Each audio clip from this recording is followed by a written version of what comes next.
एक जंगल में एक चीड़ा रहता था। वह उस पेड़ में अकेला ही रहता था।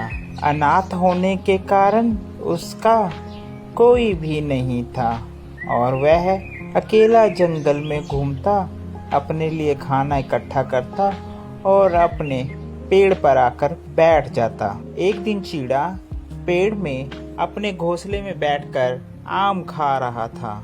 अचानक उसकी नज़र सामने पड़ती है। एक चिड़िया के पीछे एक बाज उसका शिकार करने के लिए उसका पीछा करता है। चीड़ा उसे देखता है। छोटा होने की वजह से वह बाज का कुछ तो नहीं कर सकता। वह पेड़ से एक कांटेदार झाड़ी अपनी चोंच से पकड़ लेता है और बाज के जाकर हमला करने लग जाता है। बाज चिड़िया को छोड़कर चीड़े के पीछे उसको मारने के लिए उसकी तरफ होता है तो चीड़ा तुरंत उस झाड़ियों से उसके सिर के ऊपर वार करता है। इतने में वहां पर चीड़े की मदद के लिए कौवे आ जाते हैं जो मिलकर बाज को भगाते हैं। बाज वहां से भाग जाता है। अरे चीड़ा, तुमने बहुत अच्छा किया इन सबको मारकर। तुम बहादुर हो, बहादुर। धन्यवाद आप सभी का भाई, धन्यवाद आप जो मेरी मदद के लिए आए। लेकिन वो चिड़िया गई कहाँ? कितनी नाशुक्र है वो। उसका बिल्कुल भी फर्ज नहीं था तुम्हारा धन्यवाद करने का। तुम्हें बिना धन्यवाद किए ही वह यहाँ से चली गई। कैसी चिड़िया है वो? चलिए कोई बात नहीं कौवे भाई, इसमें गुस्सा होने वाली बात नहीं है। उस चिड़िया के लिए मैं मदद के लिए आगे आया और भगवान ने मेरी मदद के लिए आप सभी को भेज दिया।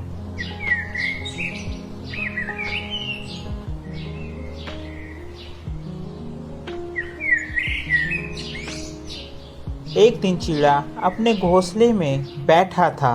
वह चिड़िया दूसरे दिन चीड़े के पास आई। आपका बहुत बहुत शुक्रिया, आपने कल मेरी जान बचाई।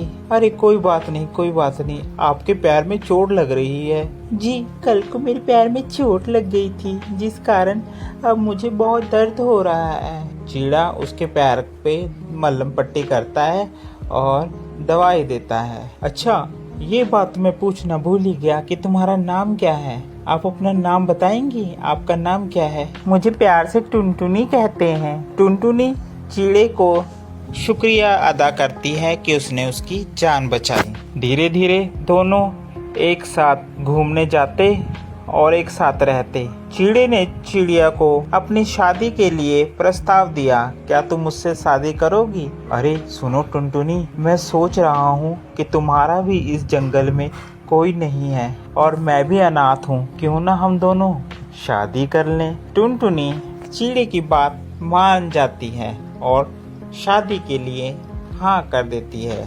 दोनों एक अच्छा सा घोंसला बनाकर वहाँ पर रहते हैं। ऐसे ही थोड़ा समय बीतता चला जाता है। एक दिन धीरे धीरे टुनटुनी का स्वभाव बदलता जाता है। सुनिए जी, मैं आपसे बहुत प्यार करती हूँ लेकिन आप मुझे बिल्कुल भी प्यार नहीं करते हैं। अरे नहीं टुनटुनी, मैं तुम्हें बहुत प्यार करता हूँ, सच में। तुम कहो तो तुम्हारे लिए मैं जान हाजिर कर दूं। नहीं नहीं, मुझे आपकी जान नहीं चाहिए। आप तो झूठे हो, झूठे।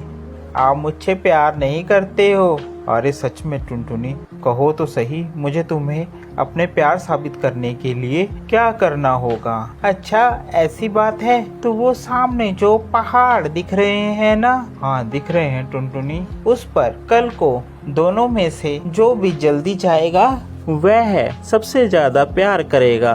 अगर मैं पहुंची तो मैं प्यार करूंगी, अगर आप पहुंचे तो आप प्यार करोगे। ठीक है टुनटुनी, मुझे तुम्हारी शर्त मंजूर है। टुनटुनी उस दिन गुस्से में घर छोड़कर अपनी सहेली के पास चली जाती है और चीड़ा उसी रात शाम को वह निकल लेता है पहाड़ों पर। वह दिन ढलते ही वहां पर पहुंच जाता है। अब पहाड़ों में ठंड ज्यादा हो रही थी जिस कारण वहां का वातावरण ठंडा हो गया और चिड़े को सारी रात ठंड में काटनी पड़ी, जिस कारण वह बेहोश होकर नीचे पहाड़ों पर गिर गया और मर गया। दूसरे दिन टुनटुनी चिड़िया उड़ते हुए उस पहाड़ पर आती है। अरे कहाँ गए? देखा ना, मैंने कहा था ये झूठे हैं, झूठे कहीं के, अभी तक नहीं आए।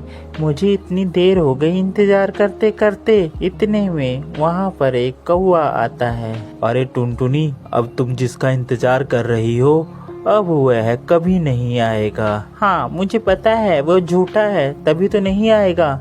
नहीं टुनटुनी, वो अब जिंदगी में कभी भी नहीं आएगा। टुनटुनी पूछती है क्या बात हो गई? अरे क्या बात है, जल्दी बताओ मुझे, क्या कहना चाह रहे हो? कौवा उसे लेकर नीचे पहाड़ों पर ले जाता है, जहाँ पर चिड़ा पड़ा होता है। वह आखिरी समय में भी आंख खोलकर लेटा होता है कि चिड़िया को देख सके। ये सब देखकर टुनटुनी रोने लग जाती है और अपनी गलती पर पछतावा करती है। आपको हमारी ये स्टोरी कैसी लगी जरूर बताएं। साथ ही ऐसी और मजेदार स्टोरी देखने के लिए हमारे चैनल को सब्सक्राइब करना बिल्कुल ना भूलें। Thank you for watching.